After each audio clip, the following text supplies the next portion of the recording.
Olá, caros alunos. Vocês já pararam para pensar que no próximo dia 7 de setembro o Brasil comemora 198 anos de independência? Oh, que bom, né? Mas como nós sabemos, isso não significou muita coisa não. A nossa emancipação, ela não veio a partir de uma revolução que transformou toda a realidade daquele momento. Na verdade, nós não tivemos uma mudança, por exemplo, de governante. Nós continuamos sendo subordinados, em certo sentido, a um governo português, de um filho de um português, né, do antigo rei. Continuamos tendo a escravidão, que permaneceu até 1888.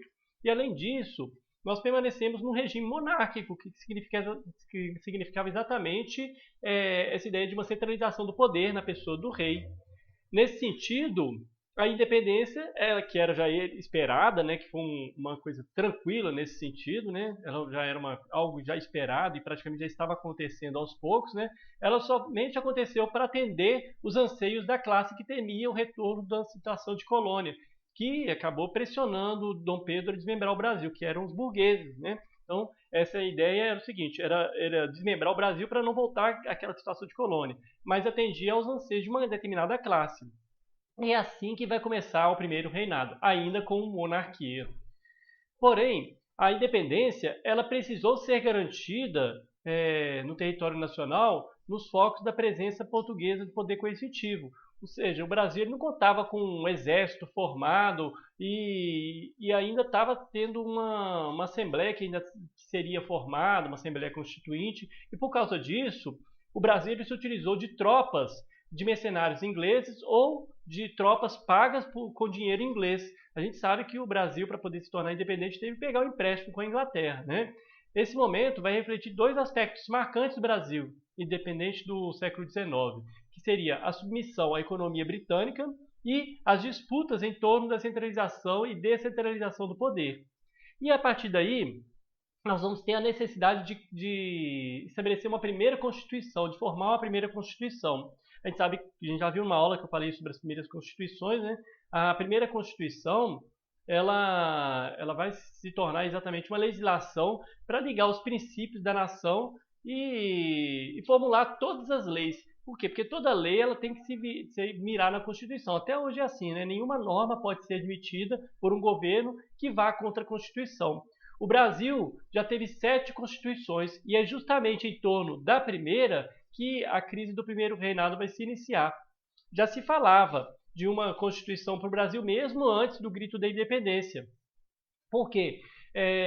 Eles já pensavam em gerar uma legislação, né, que regesse o Brasil, que coordenasse todas as leis, mas é só no ano de 1823 que a Assembleia Constituinte, que é o momento de construção das leis mais elementares do país, de fato vai iniciar seus trabalhos. E é lógico que quem teve mais voz nessas decisões do texto constitucional foram os pobres, foi a população em geral? Não, foi a elite agrária. Porque o critério utilizado para qualificar os membros da Assembleia era possuir riqueza anual equivalente a 150 alqueires de mandioca. Por isso ela foi chamada, inclusive, de Constituição da Mandioca. Né? Por quê? Porque a medida escolhida para afastar a população pobre era exatamente isso, porque se você tem alqueire de mandioca, você era uma pessoa, era um grande agricultor, então você poderia ter voz nesse momento, né? Então você estaria ali com essa Constituição agradando as elites brasileiras de forma mais ou menos homogênea, já que a mandioca era um gênero presente em quase todo o território brasileiro.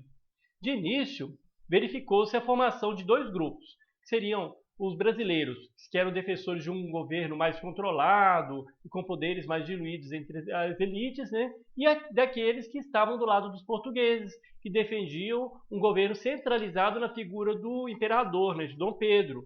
Percebendo, então, o crescimento da exaltação das lideranças brasileiras, que exigiam a limitação de seus poderes, então Dom Pedro não vai concordar com isso não. Então ele resolveu dissolver a Assembleia. Falou assim, não está bom para mim não, vou dissolver essa Assembleia.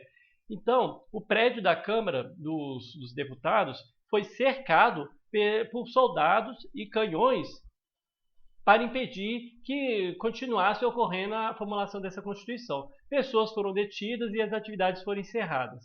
Dom Pedro, então, pediu para que seus conselheiros redigissem um novo texto constitucional, que foi outorgado por ele no dia 25 de março de 1824. o seguinte, esse texto ele mesmo escreveu, então você acha que ele vai desfavorecê-lo? Então, na Carta Magna do primeiro reinado, os poderes estavam divididos em 4.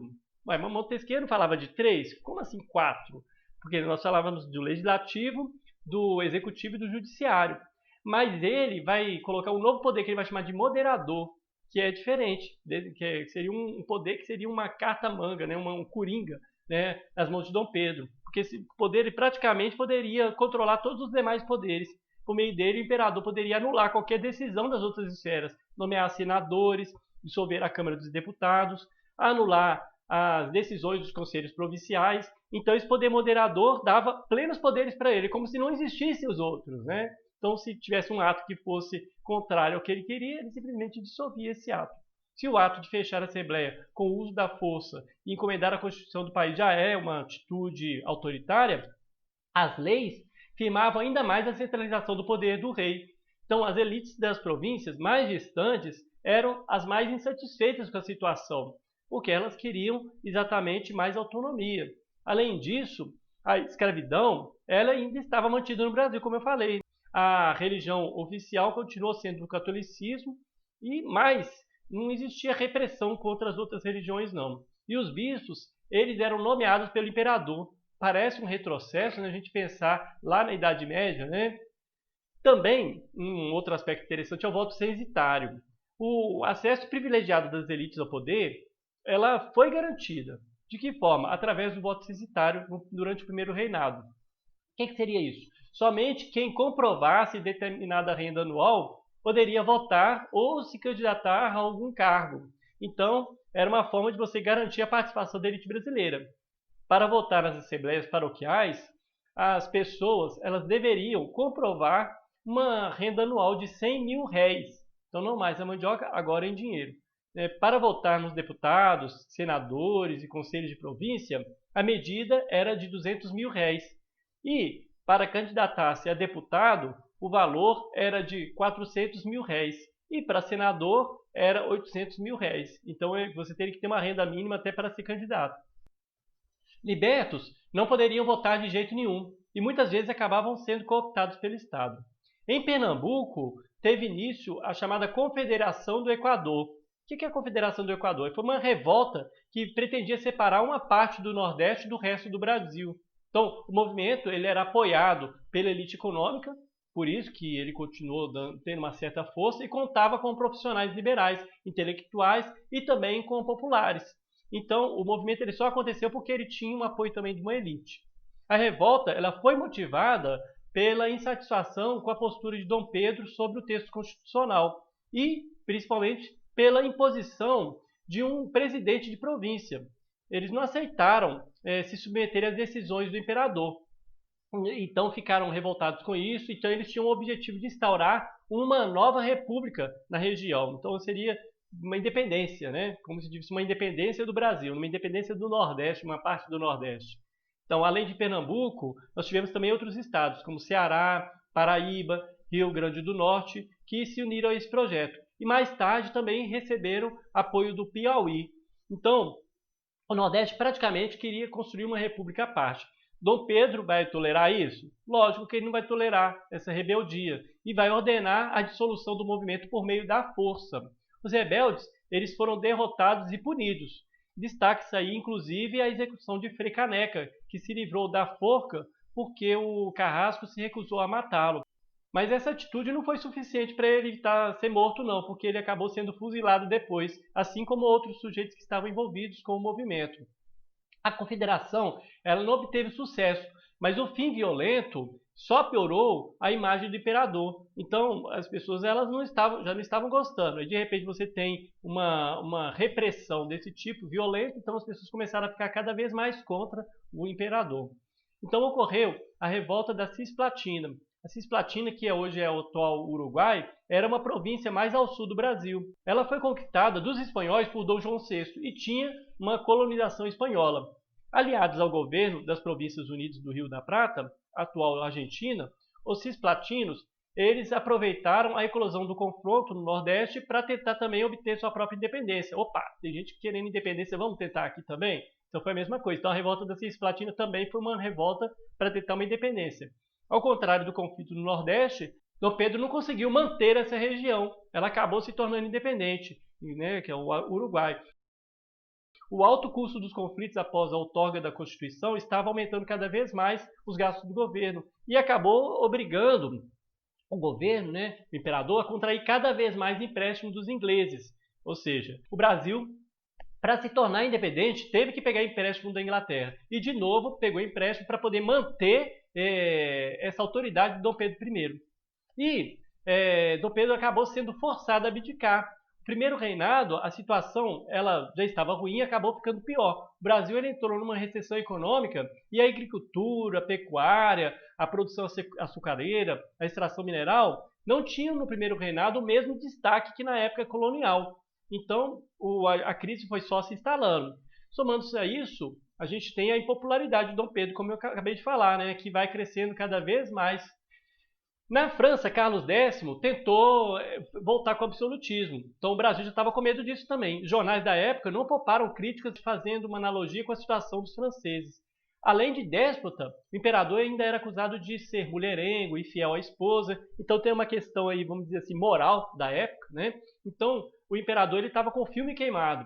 Então em Portugal as coisas não estavam muito melhores. A filha de Dom Pedro, a Maria, estava sendo protegida a mando de seu pai para preservar o trono na Europa, desde a morte de Dom João VI em 1826. Então, você vê um cara que está dividido, né? Está preocupado com o Brasil, mas também está preocupado com a conservação do trono nas mãos da família lá. O infante, Miguel, irmão mais novo de Dom Pedro I, ele tomou o trono da sua sobrinha e proclamou-se rei de Portugal. E Dom Pedro, analisando a situação, pensou, é melhor ficar aqui nessa situação que eu já estou sem popularidade nenhuma, voltar para lá. Então ele acabou abdicando do trono brasileiro em 1831, voltando para Portugal para recuperar o seu trono. 3 anos depois ele acabou morrendo devido a uma tuberculose. Não adiantou muito não. No Brasil, Pedro de Alcântara, que era o filho de Dom Pedro I, tinha apenas 5 anos quando o seu pai retornou à Europa. Ele seria então o herdeiro legítimo, mas como ele não tinha idade para governar, então nós vamos ter instruções da Constituição para orientar os deputados, que elegeram então 3 regentes para administrar o país até ele atingir a maioridade, ou seja, 18 anos. Então seria então nesse momento o marco do primeiro reinado, o fim do primeiro reinado, que se seguiu foi uma outra história, que a gente vai chamar de período regencial, que nós vamos falar um pouquinho disso na próxima aula. Então, veja que é um momento de independência, o Brasil não se tornou totalmente independente, pelo contrário, e cada vez mais nós estamos aproximando de um regime autoritário, ao invés de aproximar da liberdade que era tão almejada. Pessoal, eu espero que tenha sido claro. Até a próxima aula.